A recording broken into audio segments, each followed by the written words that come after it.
Guys, हम लोग नया आ गया। हम नया ब्लॉग दिखावेंगे। चलिए देखिए, मेरा छत है। हम लोग चाहते हैं।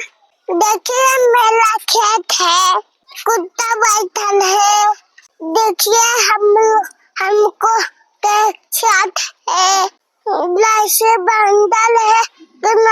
किनारे दादा का मूर्ति देखिए। इसको हमको कहते हैं। अभी पक्का नहीं है। अभी कच्चा है। पकेगा अभी खाएंगे। देखिए मेरा छत पर पानी जम जाता है। हम वीडियो बनाते हैं।